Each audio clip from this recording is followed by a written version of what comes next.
DKShi ಆಹ್ವಾನಕ್ಕೆ HDK ಖಡಕ್ ತಿರುಗೇಟು. DKShi versus HDK ಪತ್ರ ಸಮರ ಬಯಲು. ಬಿಡದಿ ಟೌನ್ಶಿಪ್ ಸುತ್ತ ಇಬ್ಬರು ಒಕ್ಕಲಿಗ ನಾಯಕರ ಹೈ ವೋಲ್ಟೇಜ್ ಫೈಟ್. ರಾಜ್ಯ ರಾಜಕಾರಣದಲ್ಲಿ ಈಗ ಒಕ್ಕಲಿಗ ಸಮುದಾಯದ ಇಬ್ಬರು ಬಿಗ್ ಲೀಡರ್ಸ್ ನಡುವೆ ಹೈ ವೋಲ್ಟೇಜ್ ಪತ್ರ ಸಮರ ಶುರುವಾಗಿದೆ. ಹೌದು, ಬಿಡದಿ ಟೌನ್ಶಿಪ್ ಯೋಜನೆ ಈಗ ಡಿಸಿಎಂ ಡಿಕೆ ಶಿವಕುಮಾರ್ ಹಾಗೂ ಕೇಂದ್ರ ಸಚಿವ ಎಚ್ಡಿ ಕುಮಾರಸ್ವಾಮಿ ನಡುವೆ ಭಾರೀ ಸಂಘರ್ಷಕ್ಕೆ ಕಾರಣವಾಗಿದೆ.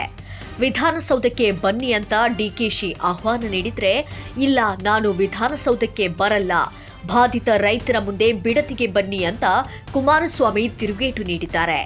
ಈ ಹೈಡ್ರಾಮಾ ಪತ್ರ ಸಮರದ ಕಂಪ್ಲೀಟ್ ಡೀಟೇಲ್ಸ್ ಇಲ್ಲಿದೆ.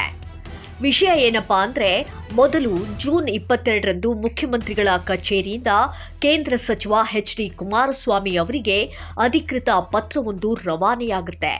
ಅದರಲ್ಲಿ ತಾವು ಪ್ರಾರಂಭಿಸಿದ್ದ ಬಿಡದಿ ಟೌನ್ಶಿಪ್ ಯೋಜನೆ ಕುರಿತು ಚರ್ಚಿಸಲು ನಾನು ಉತ್ಸುಕನಾಗಿದ್ದೇನೆ. ಹಾಗಾಗಿ ಜೂನ್ 26ರಂದು ಬೆಳಗ್ಗೆ 11 ಗಂಟೆಗೆ ವಿಧಾನಸೌಧದಲ್ಲಿರುವ ನನ್ನ ಕಚೇರಿಗೆ ನಿಮ್ಮ ತಂಡದ 5 ಜನ ಪ್ರತಿನಿಧಿಗಳೊಂದಿಗೆ ಬನ್ನಿ ಅಂತ ಡಿಕೆಶಿ ಆಹ್ವಾನ ನೀಡಿದ್ರು.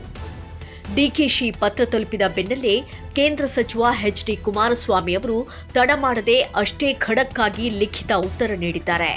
ತಮ್ಮ ಪತ್ರದಲ್ಲಿ ಡಿಕೆಶಿ ಆಹ್ವಾನವನ್ನು ನಯವಾಗಿಯೇ ನಿರಾಕರಿಸಿರುವ ಎಚ್ಡಿಕೆ, ಬಿಡದಿ ಸಮಗ್ರ ಉಪನಗರ ಯೋಜನೆಯಿಂದ ರಾಮನಗರ ಮತ್ತು ಹಾರೋಹಳ್ಳಿ ತಾಲೂಕಿನ 9 ಗ್ರಾಮಗಳ ರೈತರು, ಸಣ್ಣ ವ್ಯಾಪಾರಿಗಳು ಮತ್ತು ಪರಿಸರ ಸಂಪತ್ತಿಗೆ ಭಾರೀ ಹಾನಿಯಾಗ್ತಿದೆ.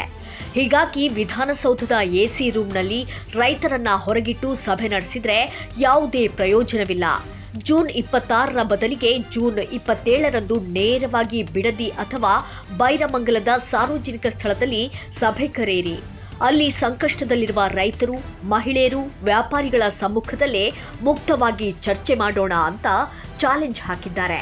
ಅಷ್ಟೇ ಅಲ್ಲದೆ ಈ ಯೋಜನೆಯಲ್ಲಿ ನನಗೆ ಯಾವುದೇ ವೈಯಕ್ತಿಕ ಹಿತಾಸಕ್ತಿ ಇಲ್ಲ ಅನ್ನೋದನ್ನು ಕುಮಾರಸ್ವಾಮಿ ಪತ್ರದ ಮೂಲಕ ಸ್ಪಷ್ಟಪಡಿಸಿದ್ದಾರೆ.